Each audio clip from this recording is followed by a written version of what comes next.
Sabarimala സ്വർണ്ണക്കൊള്ളയിൽ ED കേസെടുത്ത് അന്വേഷിക്കും. കൊല്ലം vigilance കോടതിയുടേതാണ് ഉത്തരവ്. ഇഡിക്ക് മുഴുവൻ രേഖകളും നൽകാൻ കോടതി ഉത്തരവിട്ടു. റിമാൻഡ് റിപ്പോർട്ടും എഫ്ഐആറും അടക്കമുള്ള രേഖകൾ ഇഡിക്ക് കൈമാറും. SIT ശക്തമായ എതിർപ്പ് ഉന്നയിച്ചുവെങ്കിലും വിജിലൻസ് കോടതി തള്ളുകയായിരുന്നു. ഇഡി സമാന്തര അന്വേഷണം നടത്തുന്നതിനെ SIT എതിർത്തിരുന്നു. ശബരിമല സ്വർണ്ണക്കൊള്ളയിൽ കേസ് രേഖകൾ ആവശ്യപ്പെട്ടുകൊണ്ടുള്ള ഇഡിയുടെ അപേക്ഷയിലാണ് കൊല്ലം വിജിലൻസ് കോടതി വിധി പറഞ്ഞത്.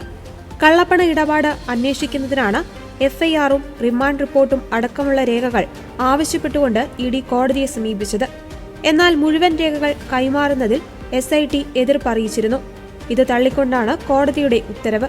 കള്ളപ്പണ ഇടപാട് പരിശോധിക്കുന്നതിൽ എതിർപ്പില്ലെന്നും സമാന്തര അന്വേഷണം വേണ്ടെന്നുമായിരുന്നു SITയുടെ നിലപാട്. കൂടുതൽ പ്രതികളിലേക്ക് എത്തുന്നതിന് ഇത് തിരിച്ചടിയാകുമെന്നായിരുന്നു SITക്ക് വേണ്ടി വാദിച്ച പ്രോസിക്യൂഷൻ അറിയിച്ചത്. ഹൈക്കോടതിയായിരുന്നു ഇഡി ആദ്യം സമീപിച്ചത്.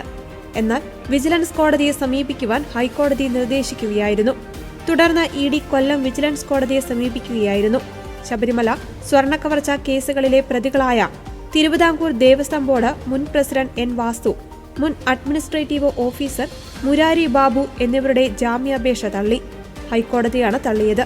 ശ്രീകോവിലിന്റെ കട്ടിളപ്പാളിയിൽ പതിച്ചിരുന്ന സ്വർണ്ണപ്പാളികൾ ചെമ്പുപാളികളാണെന്ന് രേഖപ്പെടുത്തി അവ ഇളക്കി മാറ്റാൻ ശുപാർശ നൽകി എന്നതാണ് N. വാസുവിനെതിരായ കേസ്.